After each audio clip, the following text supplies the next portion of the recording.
I acabem de nou amb aquest focus, amb aquest eix de bruixeria, amb aquesta producció que avui s'estrena però que no acaba aquí, que es podrà veure el 4 de desembre d'aquest any al CCCB de Barcelona, perquè aquesta és una producció que hem fet conjuntament amb el CCCB i amb la Casa dels Clàssics, que és, en fi, els que editen la Bernat Metge, els coneixeu precisament, van fer Les Vacants també a Cervi, demà de la Casa dels Clàssics, doncs amb la Cira i el seu equip hem coproduït aquestes filles de Lilit. La mirada que veureu té un taló de fons, té un peu que ens el dona aquesta escriptora i traductora que ens té el cor robat i a qui li donem la paraula. Ella és la Carlota Gurt i ens explica una mica què veurem ara. Gràcies.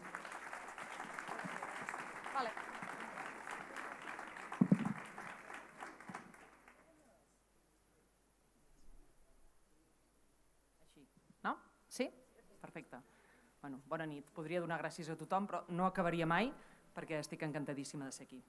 Bé, soc aquí perquè un dia em va trucar la Ruth i em va dir, escolta, vull que comissaris els textos d'un espectacle. I dius, però què nassos és comissariar uns textos, no? Em va dir, mira, volem fer una peça sobre un espectacle sobre la bruixeria, que són 4 peces, es faran 4 composicions expresses per això, hi haurà 4 coreògrafes que cadascuna farà una peça sobre això i ha de girar al voltant del tema de la bruixeria. Llavors, com que de bruixeria jo no en sabia gaire, o sabia el que sabem tots, unes quantes banalitats, em vaig posar a llegir llibres, a llegir documents, a llegir sentències, a llegir lleis i coses d'aquestes. I vaig aprendre coses. Per exemple, vaig aprendre que a Catalunya més del 90% dels acusats de bruixeria eren dones, com a la majoria de llocs, tret de llocs una mica més evolucionats, com Suïssa, per exemple, que es veu que els homes també ho tenien molt negre. Vaig aprendre que a Catalunya vam ser tristos pioners de la cacera de bruixes. Casa nostra és un dels primers llocs d'Europa on està documentada i vam ser els primers a tenir una llei que tipificava la bruixeria com a crim. És una llei que es va redactar aquí a les Valls d'Àneu l'any 1424, ara fa 600 anys, i per això avui som aquí, per no oblidar-nos-en. Vaig aprendre també que les bruixes són de molts tipus. Hi ha dones solteres, dones casades, dones amb fills, sense fills, marginades, integrades, dones que es declaren innocents i dones que es declaren culpables, que diuen que són bruixes. I sobretot hi ha dones velles, pobres i sense un home al costat. En definitiva, que el que vaig aprendre és que les bruixes no són més que dones que fan por. Això és el que aglutina la figura de la bruixa. Són dones que d'alguna manera amenacen l'ordre establert. Més enllà de la idea romàntica o feminista de que la bruixa és una persona, una dona alliberada i poderosa, això està bastant lluny de la realitat. El que sí que és realitat és que són dones que fan por. Per què? Això, perquè amenacen l'ordre establert. Per exemple, perquè no tenen fills, o pitjor encara, perquè no en volen tenir, o perquè no tenen marit, o pitjor encara, perquè no volen tenir marit, perquè desafien els coneixements amb tot el que saben dels secrets de la natura per fer metzines, per fer remeis, perquè tenen desig sexual, perquè viuen en llocs apartats, perquè són intel·ligents, o pobres, o brutes, o dements, o deformades, o velles, o poc sociables, o desobedients, perquè s'envolten d'animals o perquè no creuen en Déu. Qualsevol cosa que no sigui el camí establert són dones que fan por i, per tant, poden ser acusades de bruixeria. El que s'allunya de la normalitat fa por, el que no comprenem fa por, i l'origen de les bruixes és aquesta por i aquesta incomprensió. A partir d'això vaig decidir que triaria aquests 4 textos, són uns textos que no sentireu al llarg de l'espectacle, en alguna de les peces hi ha algun trosset, són textos que han servit per inspirar les peces, sobretot. I aquests 4 textos intenten ser un recorregut d'on neix aquesta por i com es forma. És una por que arrenca amb la figura de la bruixa en les tradicions clàssica i judeocristiana, que és d'alguna manera on s'assenta la nostra cultura, i que passa després cap a l'extrem, al punt àlgid, en el moment de l'edat moderna amb la cacera de bruixes. I després arriba, diguéssim, aquest recorregut que proposo, fins a l'edat contemporània, on hi ha una reinterpretació de la dona desviada i fins i tot una celebració de la dona desviada. El primer text, la primera peça, el primer fragment és un fragment de Medea d'Eurípides, del segle V abans de Crist, i el monòleg comença amb una frase que diu: «De tots els éssers que tenen vida i intel·ligència, les dones som les criatures més desgraciades». Si no l'heu llegit, només llegir el monòleg inicial de Medea és espectacular. I en Medea veiem uns quants elements que després configuraran el que serà la bruixa moderna. Tenim l'infanticidi, matar nens està malament, matar els propis fills pitjor. Si és un home, mira, és abominable, però que ho faci una dona, així que això sí que no es pot fer. O sigui, les dones no poden matar. Els homes, mira, està malament, però les dones no. Té desig sexual, rebutja el sistema patriarcal, té el poder de la paraula i de la intel·ligència, que d'alguna manera són dons que desafien el poder masculí. i a més té el control del món natural, perquè les bruixes sempre estan molt relacionades amb la natura. Sap fer metzines, sap comunicar-se amb els animals, pot controlar les tempestes. Llavors, tot aquest monòleg inicial és un monòleg superlúcid, però al final tots tenim aquesta idea que Medea és una dona trastornada. Per què? Seguim. El segon personatge és Lilit. Jo sempre havia sentit a parlar de Lilit, Lilit, Lilit, i vaig dir, vaig a veure el text de Lilit. Costa trobar el text on apareix Lilit.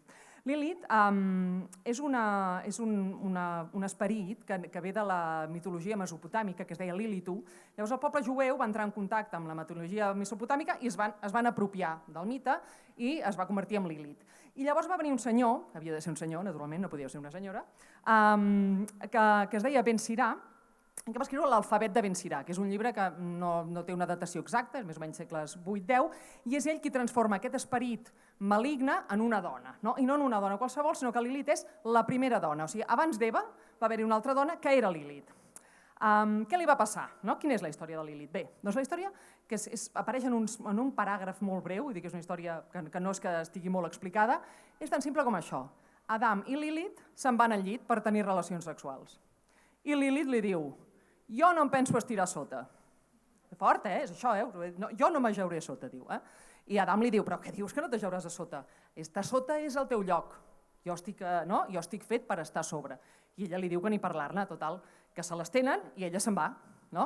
I llavors Déu envia uns àngels a perseguir-la. Va, home, va, dona, pensa tu. I ella diu que ni parlar-ne. I llavors la condemnen a que tots els seus fills siguin dimonis i ella promet que matarà totes les criatures que neixin. Vull dir que tornem a tenir aquest element típic de la bruixa, que és la insubmissió al mascle, el desig sexual i això que no sigui children friendly. Vull dir, a les dones, si no ens agraden els nens, això no està ben vist, això és dolent.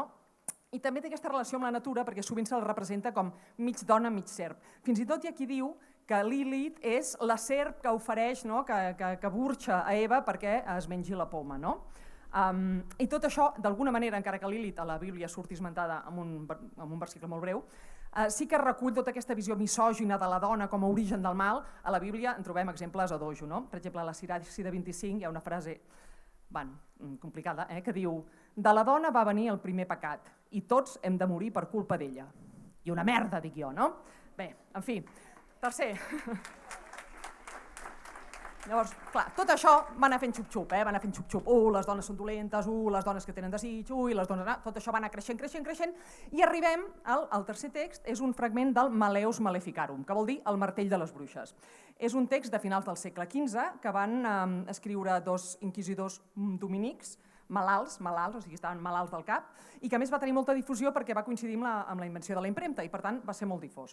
És un tractat superexhaustiu de misogínia, de bruixeria i de misogínia, que arriba a extrems delirants. Per exemple, t'explica des de com reconèixer les bruixes fins a com s'ho fan per controlar tempestes i llamps, des de com priven els homes del seu membre viril, fins al motiu que no siguin riques malgrat els seus poders, des de com copulen amb el dimoni, que és un tema molt recurrent, fins a com se les ha de tractar i torturar. És realment un text molt extens i molt exhaustiu.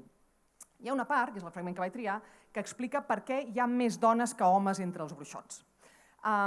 Bàsicament, el que ve a dir és que les dones som uns éssers moralment, carnalment i intel·lectualment dèbils i inferiors. I s'arriba a inventar una etimologia, que és al·lucinant, com s'atreveixen, i diuen que fèmina ve de l'aglutinació de fe minus, que les dones tenen menys fe, cosa que és mentida, és rotundament mentida. Aquests senyors sabien llatí, s'ho van inventar. Bé, ara m'estic perdent ja, això. Llavors, explícitament, diguéssim, d'alguna manera veiem molt explícitament com és un tractat que parla de la por que fa el desig sexual femení, que en aquell moment, no diguéssim, ara la dona sempre és, no, la dona sempre té mal de cap, això abans no era així, no sé què vam fer per canviar-ho això, però abans era la dona la que tenia molt desig. En el llibre fins i tot arriben a afirmar, obro cita, diguéssim, tota la bruixeria prové del desig carnal que en les dones és insaciable. Després també està en contra de les dones que no tenen fills, perquè consideren que el ventre estèril és d'on prové tot el mal del món.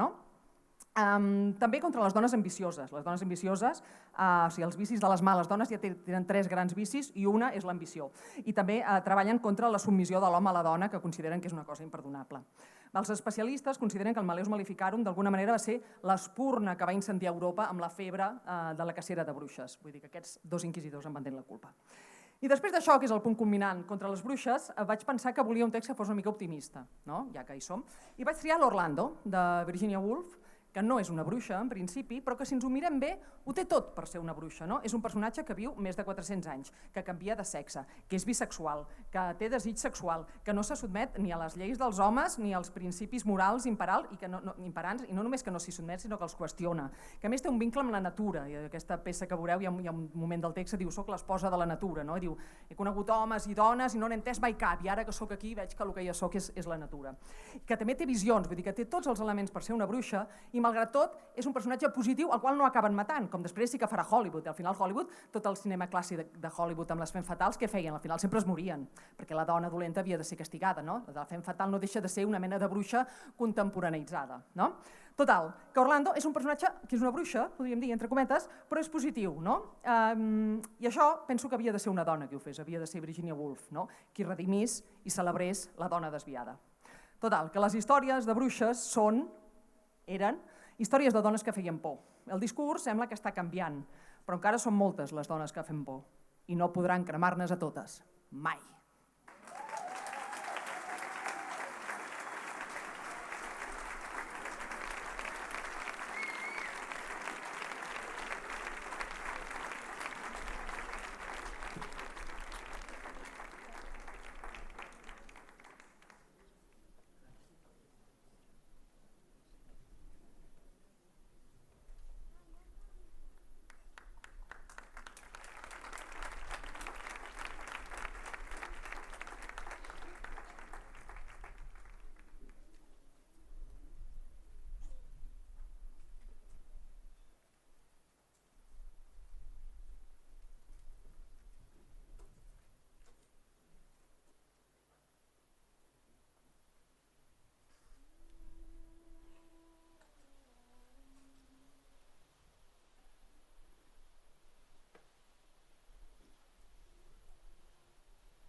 desterrada, fugitiva.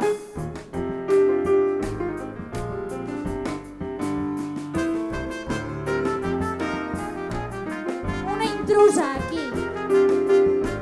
Soc dona i bruixa. No. Sacerdotessa. Sacerdotessa. Soc Medea i no soc grega. Soc una bàrbara. Infanticida o no? Soc passió i soc venjança. Soc Medea, dona, sacerdotessa, filla d'Hècate, fugitiva, desterrada.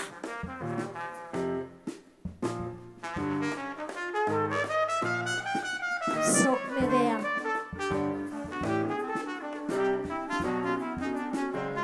no sóc grega. Sóc una bàrbara.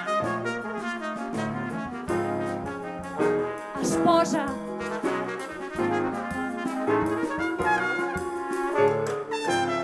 Criminal. Bruixa. Soc Medea. Soc dona.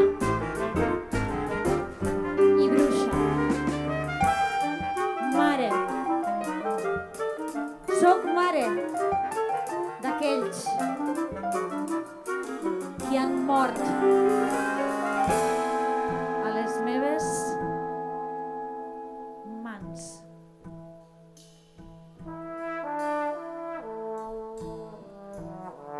Sóc una intrusa aquí.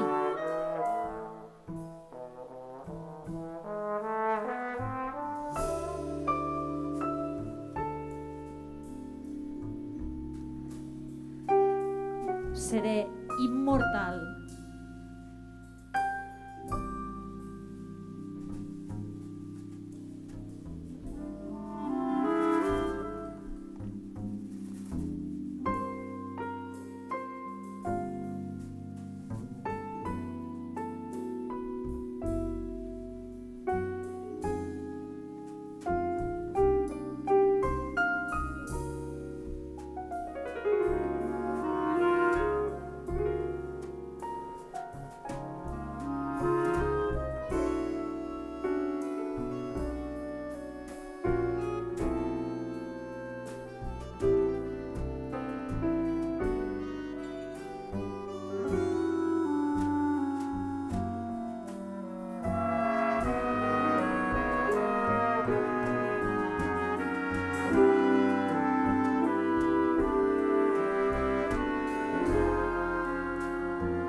dos som iguals, ja que tots dos venim de la terra.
visqui per nugar-me.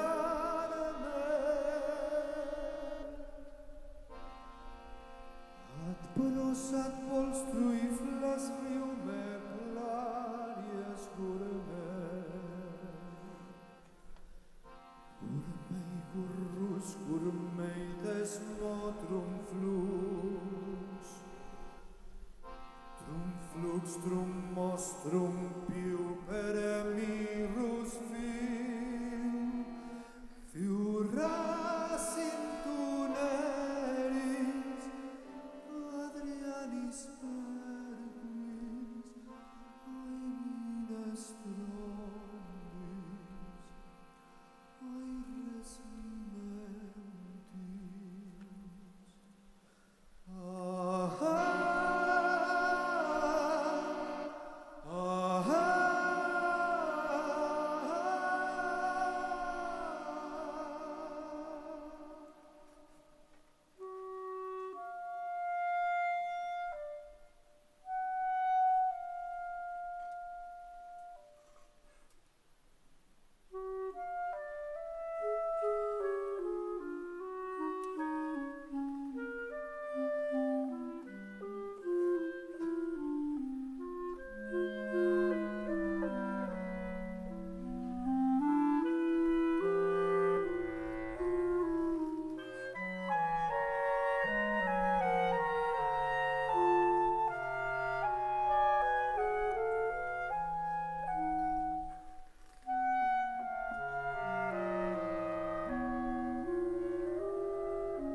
Parella és el bruguerat. Soc l'esposa de la natura. He trobat una corona més verda que el llorer. Sempre tindré el front fresc. He trobat també les plumes dels ocells silvestres de l'òliba, dels enganyapastors. Tindré somnis vertiginosos. A les meves mans no hi haurà mai cap anell de noces. Cap anell de noces.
He buscat la felicitat i no la he trobat. He buscat la fama i no la he obtingut.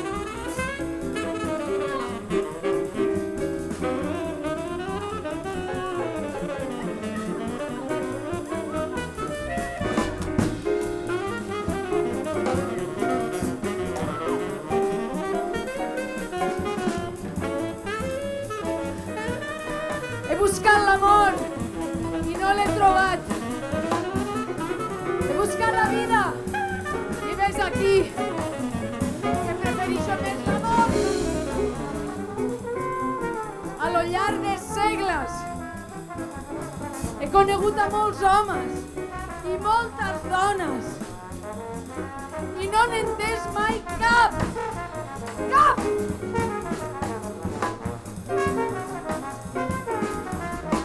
Més val que em quedi aquí, en pau, amb només com a sostre aquest bell cel.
Thank you.